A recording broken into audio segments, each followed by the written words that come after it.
முழுவதும் பாதிக்கப்பட்டுருவாங்க. அங்கே ஃபுகுஷிமா விபத்தில் வந்து அணு உலை ஏற்பட்ட விபத்து மட்டும் பிரச்சனை இல்லை. அங்கே இருக்க ஸ்பென் ஃபியூவல், இன்றைக்கி நம்ம சொல்கிறோமே கூடங்குளத்தில் அணுக்கழிவுகளை கொண்டே ஒரு பூலில் வச்சு 7 வருஷத்துக்கு காப்பாற்றுவாங்கன்னு, அங்கேயும் ஏற்படுறது மிகப்பெரிய பிரச்சனை. இன்றைக்கும் அந்த பூல்லேருந்து டன்னா தண்ணி வெளியேட்டு இருக்கு. இத்தனை லட்சம் கோடி செலவழிச்ச பிறகும் அங்கே அந்த அரசாங்கத்தால் அங்கே சகஜ நிலையை கொண்டு வர முடியல. இன்றைக்கி ஒரு பொய்யான ஒரு பிரச்சாரத்தை அரசாங்கம் செஞ்சுட்டு இருக்கு. என்ன பண்ணுறாங்கன்னா, அழகாக பண்ணுறாங்க, ஒரு மானிட்டரிங் போஸ்ட் போடுறாங்க. ஒவ்வொரு கிராமத்துலையும் மானிட்டரிங் போஸ்ட்னு சொல்கிறாங்க. அந்த மானிட்டரிங் போஸ்ட்டில் வந்து ஒரு கதிர்வீச்சு அளக்கக்கூடிய கருவி ஒன்று இருக்குது. அவங்க என்ன பண்ணுறாங்க, அந்த மானிட்டரிங் போஸ்ட்டை சுற்றி ஒரு 10 அடிக்கு அந்த மண்ணை முழுக்க எடுத்து புது மண்ணை கொண்டே கொட்டிடுறாங்க. அப்போ அந்த மீட்ரு வந்து கம்மியான கதிர்வீச்சு தான் காமிக்கும், ஏன்னா புது மண்ணது. அதே அந்த மானிட்டரிங் போஸ்ட்லேருந்து ஒரு 20 அடி தள்ளி போய் மெஷர் பண்ணிங்கன்னா அங்கே விட 20 மடங்கு ஜாஸ்தியாக கதிர்வீச்சு. இது வந்து மனித சக்திக்கு அப்பாற்பட்டது. யோசிச்சு பாருங்க, ஒரு 30-40 கிலோமீட்டர் சுற்றுலாவில் ஒவ்வொரு சதுரடி மண்ணையும் நீங்கள் மாற்றி, ஒவ்வொரு பில்டிங்கை நீங்கள் மாற்றி செய்யக்கூடியது எப்படி முடியும்? அது எவ்வளோ லட்சம் கோடி செலவச்சா முடியாது. சரி, அதில் வரக்கூடிய கழிவுகள் என்ன பண்ணுவீங்க தெரியாது, யாருக்குமே பதில் கிடையாது. இதை இவ்வளோ விஷயமும் செய்யக்கூடிய தெம்பு ஜப்பான் அரசாங்கத்துக்கு இருக்குது. நீங்கள் யோசிச்சு பாருங்க, நம்ம நாட்டில் நம்ம ஊரில் வந்து எல்லாத்துக்கும் டாய்லெட் கூட கட்ட முடியல. இன்றைக்கும் 40% மக்கள் தொகை மின்சாரம் இல்லாமல் கஷ்டப்படுது. 40%.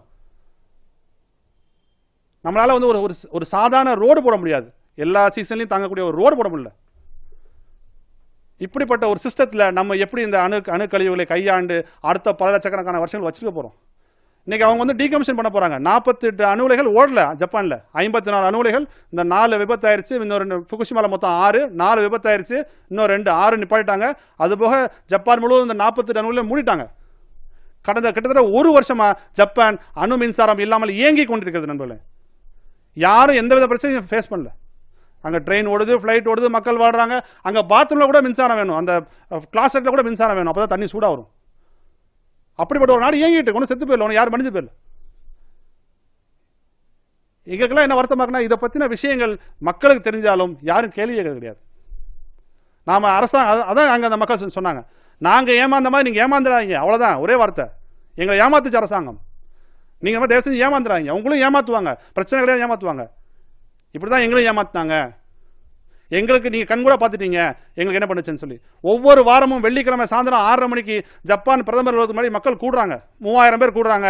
ஃபுகுஷிமா நினைவு தினம் என்றால் 15,000 பேர் கூடுறாங்க. நானும் அந்த கூட்டத்துக்கு போயிருந்தேன், அந்த போராட்டத்துக்கு போயிருந்தேன். ஒரு 3 கிலோமீட்டர் சுற்றுலாவில் இருக்க அந்த ஜப்பான் பிரதமருடைய அலுவலகம், அந்த அலுவலகத்தை 3 கிலோமீட்டர் சுற்றி மக்கள் அங்கங்கே ஒரு 200 பேர் 300 பேர் அங்கங்கே நின்று பாட்டு பாடுறாங்க, டான்ஸ் ஆடுறாங்க, பேசுகிறாங்க, பண்ணிகிட்டே இருக்காங்க. அந்த மாதிரி ஏதோ ஒரு விதத்தில் அவங்களோட எதிர்ப்பு தெரிவிச்சுட்டே இருக்காங்க. இன்றைக்கும் 3 வருஷம் தொடர்ந்து பண்ணிட்டே இருக்காங்க. எனக்கு உண்மையிலே சந்தோஷமான விஷயம், அந்த போராட்டங்களில் கூடங்குளம் சேவியரம்மாளும் சுந்தரியக்காவோட ஃபோட்டோஸ் அங்கே வந்து பதாகைகளாக ஏந்தி நிற்கிறாங்க. கூடங்குளம் மக்கள் கடலை இறங்கி போராட்டத்தோட புகைப்படங்கள் அந்த மக்கள் தூக்கி பிடிச்சிருக்காங்க. ஒரு 2 வருஷம் 3 வருஷத்துக்கு முன்னாடி இடிந்தகரைங்கிற ஊருக்கு தமிழ்நாட்டில் இருக்க 70% மக்கள் தெரியாது. ஆனால் அன்றைக்கி இடிந்தகரையோட சேர்ந்த சுந்தரியும் சேவியரம்மாளும் ஜப்பான் நடக்கிற அணுவலில் போராட்டங்களில் பதாகைகள் நிற்கிறாங்க. அப்படிப்பட்ட ஒரு உன்னதமான போராட்டத்தை தமிழகம் சரியாக புரிஞ்சுக்கிச்சான்னு கேட்டால் நிச்சயமாக கிடையாது. எங்களை போன்றவர்களுள்ள ஆதங்களாக அதுதான். நான் ஒரே ஒரு விஷயம் நான் சொல்லி முடிச்சுக்கிறேன், நிறைய நேரம் இருக்க விரும்பல. எனக்கு வந்து நான் ஃபுகுஷிமா போகிறதுக்கு முன்னாடி நான் அணுவில் எதிர்த்து பிரச்சாரம் பண்ணிருந்தோம். பூலை நிறுவனம் தொடர்ந்து செயல்பட்டுச்சு. அந்த செயல்பாடு எங்களை தீவிரமாக்கியது ஃபுகுஷிமா பயணம். இன்னும் அதிகமாக செயல்படணும், நம்ம செயல்படுறது பத்தாது, இன்னும் அதிகமாக செயல்படுற ஒரு ரிசால்வ், அந்த ஒரு மேண்டேட் எங்களுக்கு கிடைச்சது வந்து ஃபுகுஷிமா பயணம். நாம் வந்து ஒவ்வொருத்தரை பற்றியும் கதை சொல்லிட்டே போகலாம். இன்னொரு அதிசயமான விஷயம், நியூக்ளியர் டிவோர்ஸ்னு ஒரு விஷயம் அங்கே நடக்குது, அணுசக்தி விவாகரத்துகள். இன்னைக்கு அந்த அணு உலை வெடிச்ச இடத்துலேருந்து 25-30 கிலோமீட்டர் வரைக்கும் மேண்டேட்டரி எவாக்குவேஷன், நீ கட்டாயமாக வெளியேற வேண்டும். அந்த 25 கிலோமீட்டருக்கு வெளியே 60 கிலோமீட்டர் வரைக்கும் வாலண்டரி எவாக்குவேஷன், நீங்கள் வேணும்னா போகலாம், வேண்டாடி இருக்கலாம். அப்படி நீங்கள் அங்கே இருந்தீங்கன்னா உங்கள் குழந்தைகளை வந்து 1 மணி நேரத்துக்கு மேலே வெளியே விளையாட விடக்கூடாது. 1 மணி நேரம் தான் குழந்தைகள் வெளியே விளையாடணும், உள்ளே வந்துடணும். துணிகளை வெளியே காயப்படக்கூடாது, உள்ளே தான் காயப்படணும். இவ்வளோ சிக்கல் அங்கே இருக்குது. அப்போ அங்கே இருக்க பெண்கள்லாம் நினைக்கிறாங்க, எதுக்கு இவ்வளோ பஞ்சாயத்து கூட்டிகிட்டு அங்கே வாழணும், நம்ம வேற எங்கேயாவது போயிடலான்னு சொல்லிட்டு கணவர்களை கூப்பிட்றாங்க, குழந்தைகளுக்காக கூப்பிட்றாங்க. அப்போ கணவர்கள் அங்கே ஏதோ வேலையோ தொழிலோ விவசாயம் ஏதோ பண்ணுறாங்க, பல நூற்றாண்டுகளாக அவங்க பண்ணிட்டு இருக்காங்க.